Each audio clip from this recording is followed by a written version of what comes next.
థియేటర్లు అడుగుతున్నది ఏంటి? చిన్న థియేటర్లు అందరికీ ఇస్తున్నారు కదా మల్టీప్లెక్స్లు, వాళ్ళకి దాంట్లో షేరు, మాకు కూడా 10 పైసలు ఇవ్వండి అని అడిగారు. దాని మీద వీళ్ళు ఎందుకు కలిసి రావట్లేదు? మీరు పాతది తవ్వుకుంటే చాలా వస్తాయి. మీరు సినిమా థియేటర్ల దగ్గర తహసీల్దార్ని వాళ్ళు అక్కడ నుంచోబెట్టి టికెట్లు దించడం దాకా చేయించారు. వాళ్ళు అసలు ఉద్యోగాలు మర్చిపోయి వాళ్ళు ఏమనుకున్నారు, పొద్దున్నే లేచి థియేటర్ల దగ్గర వెళ్ళి టికెట్లు దించడం మొదలెట్టారు. సో ఇవన్నీ ఈ యాటిట్యూడ్ ఒకసారి ఇది నిజమా కాదా? ఇది నిజమా కాదా? ఇది నిజమా కాదా? దానికి సమాధానం చెప్పండి. ఇది నిజమా కాదా? అక్కడ కూడా తప్ప ఎవరు సమర్థిస్తారు? ఎవరు సమర్థించట్లేదే. ఇది నిజమా కాదా? సరే సరే ఒక్క నిమిషం లక్ష్మణరావు గారు ఒక్క నిమిషం ఆగండి. పవన్ కళ్యాణ్ గారు అప్పుడు రిపబ్లిక్ మూవీ రిలీజ్ సందర్భంగా మాట్లాడింది కూడా చూద్దాం. ఇందాక మీరు ప్రస్తావన చేశారు కదా, బహుశా ఇదే అనుకుంటాను, ఒకసారి చూద్దాం. ఈ రోజున ప్రభుత్వం, ముఖ్యంగా ఆంధ్రప్రదేశ్ ప్రభుత్వం ప్రైవేట్ పెట్టుబడితోటి మేము సినిమాలు చేస్తే గవర్నమెంట్ కంట్రోల్ చేస్తానంటది ఏంటి? ముఖ్యంగా వైసీపీ నాయకులకు చెప్తున్నాను, చిత్ర పరిశ్రమ వైపు కన్నెత్తి చూడకుండా కాలిపోతారు, జాగ్రత్త. ఈ రోజున ప్రభుత్వం మస్తానరావు గారు ఆ రోజు అలా మాట్లాడారు. ఇప్పుడు లక్ష్మణరావు గారి కన్సర్న్ ఏంటంటే ఆ రోజు అలా మాట్లాడారు కదా, ఈ రోజు ఇలా మాట్లాడుతున్నారు ఏంటి అని. ఆ రెండింటిని కంపేర్ చేసి చెప్పగలరా మీరు? సార్ ఇప్పుడు ఆ రోజు ఎందుకు మాట్లాడారు ఆయన చిత్ర పరిశ్రమకు సంబంధించిన వాళ్ళు మా కంట్రోల్లో ఉండాలనే ఒక దిశానిర్దేశం లాగా అక్కడ సినిమాటోగ్రఫీ మంత్రి దగ్గర నుంచి కానీ వచ్చాయి. రెండోది ఏంటంటే సినిమా ఇప్పుడు మీరు తహసీల్దారులకు సంబంధించి చిన్న విషయం కాదండి.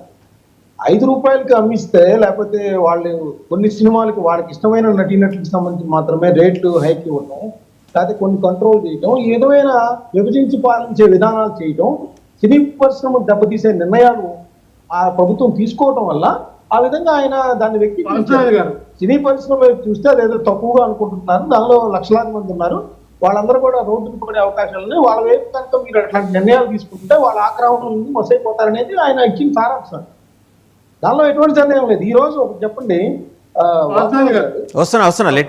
తహసీల్దార్ని ఆర్ఐని రెవెన్యూ సిబ్బంది మొత్తాన్ని మీ థియేటర్ల ముందు ఒక సినీ నటువంటి సినిమాని దెబ్బతీయటానికి ఆ విధంగా పాలనా యంత్రాంగం మొత్తాన్ని కూడా రాష్ట్ర వ్యాప్తంగా ఆ విధంగా దిగజారే విధంగా వాళ్ళ ఉద్యోగాలు అక్కడ చేయించాల్సిన అవసరం ఉందంటారా? అదే ప్రజల ఆగ్రహానికి కానీ సినీ పరిశ్రమ ఆగ్రహానికి కానీ గురైంది గత ప్రభుత్వం. దాని పర్యవేక్షణనే వాళ్ళకి ప్రజా తీర్పు ఆ విధంగా వచ్చింది. అది కూడా ఒక కారణం అనమాట. ఇదేంటి వీళ్ళు ఈ విధమైన కక్ష సాధింపులకి వాళ్ళకున్న అధికారాన్ని ఉపయోగిస్తున్నారు. 5 రూపాయలకి టికెట్ అయింది, 10 రూపాయలకి టికెట్, నవ్వుతున్నారు జనాలందరూ కూడా. ఇది ఖచ్చితంగా పవన్ కళ్యాణ్ దెబ్బతీయడానికి, ఆయనకు ఆర్థిక మూలాల మీద దెబ్బతీయడానికి, ఆయన బెదిరించడానికి తీసుకున్న నిర్ణయంగా చెప్పిన పరిస్థితి ఉంది. ఆ రోజు కూడా సినీ పరిశ్రమలో ఇతర పెద్దలు ఎవరు కూడా వాళ్ళ సినిమాలు దెబ్బతింటాయని వాళ్ళు ఎవరు కూడా నోరెత్తలేదు. ఇప్పుడు దిల్ రాజు గారు ఒక మాట చెప్పారు, గత ప్రభుత్వంలో ఏదన్నా వెళ్ళి అడగాలంటే భయపడేవాడు అన్నారు. అంటే ఏంటి? అదే కదా మాట అదే కదా. వాటిని తెరదించుతూ పవన్ కళ్యాణ్ గారు వాటిని తెరదించుతూ మీరందరూ సంఘటితంగా రండి, మీ అసోసియేషన్ ద్వారా రండి, మేము ఇక్కడ లొకేషన్స్ డెవలప్ చేయడం కానీ, మీకు కావాల్సిన అనుమతులు ఇప్పించడం కానీ, సింగిల్ విండో ద్వారా ఇప్పించడం కానీ, లేదంటే మీ అసోసియేషన్లు ఏవైతే కోరుకుంటున్నాయో ఆ సమస్యలన్నింటికీ పరిష్కారం చూపడానికి సిద్ధంగా ఉన్నామని ఆయన ఇన్వైట్ చేశారు. దానిలో తప్పేంటి? ఇప్పుడు మస్తానరావు గారు, తెలుగులో ఒక సామెత ఉంది, ఎలుక తోకని ఏడాది ఉతికినా నలుపు నలిపే కానీ తెలుపు కాదు అని. అట్లా ఇండస్ట్రీలో ఈ పెద్దల్ని మీరెంత ప్యాంపర్ చేసినా వాళ్ళు అట్లానే ఉంటారు. మేము మా యాటిట్యూడ్ మేము మార్చుకోము.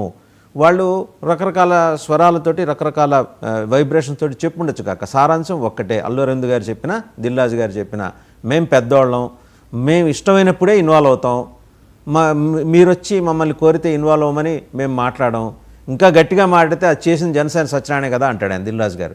సో ఆయన వైపు ఆయన క్లారిటీతో ఉన్నాడు. మాకు సంబంధం లేదు ఈ ఎపిసోడ్ తోటి, గవర్నమెంట్ థియేటర్లు కలిసి మాట్లాడుకోండి అన్నట్టున్నాడు.